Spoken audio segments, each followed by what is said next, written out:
প্রিয় ফেসবুক বন্ধুরা, আসসালামু আলাইকুম রহমতুল্লাহ।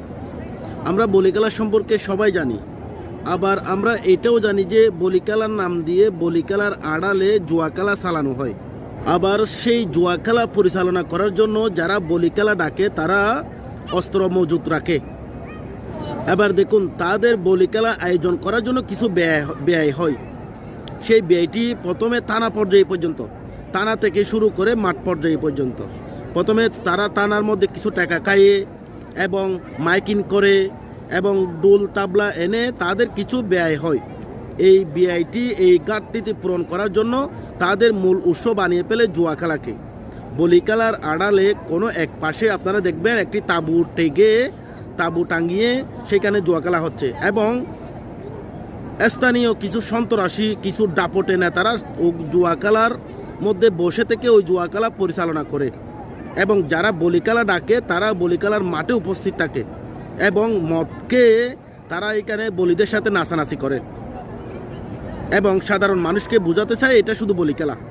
একটি সুশীল সমাজে বর্তমান সচেতন মহলের মধ্যে কিভাবে একদল জুয়াটিকে এনে ওপেন কোনো এলাকার মধ্যে জুয়া খেলানো হয়, তাও আবার সেই জুয়া খেলাকে নিরাপত্তা দেওয়ার জন্য অস্ত্র মজুত রাখে এবং মদকে মাতলামি করে এবং বড় বড় গুন্ডারা টহল দেয় ওই জুয়া খেলাকে রক্ষা করার জন্য, নিরাপত্তা দেওয়ার জন্য।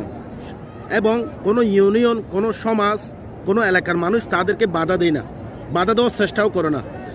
এবং সবথেকে দুঃখের বিষয় হচ্ছে বলিকালার আড়ালে যে বড় জুয়া খেলা হয় এটা জানা সত্ত্বেও, এটা জানার পরেও কিছু সমাজের শিক্ষিত নামদারি, কিছু মুখোশধারী ভদ্রলোকরা ওই জুয়া খেলাতে, ওই বলিকালাতে নিজের নাতি নাতনি, নিজের সন্তানদেরকে নিয়ে গিয়ে বলিকালা ঘুরে, বলিকালা অনুভব করে ওখান থেকে নাস্তা এনে নিজের পরিবারের জন্য নাস্তা নিয়ে আসে। এবং এই জুয়া খেলার বিষয় আরও বাজারের মধ্যে ছড়িয়ে যায়। অমুক জায়গা থেকে এক লোক আসছে, 3 লাখ টাকা হারাইছে, 5 লাখ টাকা হারাইছে, অথবা 10 লাখ টাকা হারাইছে। এইরকম এই জুয়া খেলার প্রশংসা দোকানে দোকানে হয়ে থাকে এবং নিজের পরিবারের মধ্যেও এরকম জুয়া খেলার প্রশংসা হয়ে থাকে। এই জুয়া খেলা সম্পর্কে পবিত্র কোরআনে কয়েকটি আয়াত রয়েছে এবং আল্লাহ রাসূল সাল্লাল্লাহু আলাইহি ওয়াসাল্লামের কয়েকটি সহিহ হাদিস রয়েছে। আমি কোরআনের সূরা বাকারার 229 নম্বর আপনারা দেখলে বুঝতে পারবেন, ওইখানে জুয়া খেলা, মদ খাওয়া এগুলোকে সম্পূর্ণ আল্লাহ রাব্বুল আলামিন হারাম বলেছেন। এবং আরেকটি আয়াত আমি আপনাদের কাছে উল্লেখ করছি, সূরা মাইদার 90 থেকে 91 পর্যন্ত। এর মধ্যে আল্লাহ রাব্বুল আলামিন জুয়া খেলা, মদ খাওয়া আরও বিভিন্ন কাজকে স্পষ্ট হারাম বলে উল্লেখ করেছেন। আমি আমার ইউনিয়ন, পিয়মখালী ইউনিয়নের বর্তমান চেয়ারম্যান আব্দুল্লাহ ভাইকে অনুরোধ করব, আব্দুল্লাহ ভাই, আপনি আমাকে বিশেষভাবে চিনেন, আপনার সাথে আমার সাক্ষাৎ হয়েছে সৌদি আরবে। আমি আপনাকে অনুরোধ করব, বিনীত অনুরোধ করব, আপনি যেহেতু বর্তমানে ইউনিয়নের অভিভাবক হিসেবে আছেন, অন্তত আমাদের পিয়মখালীর মধ্যে এই সমস্ত গৃহীত বলিকালার নামে জুয়া খেলাগুলোকে আপনি বন্ধ করুন।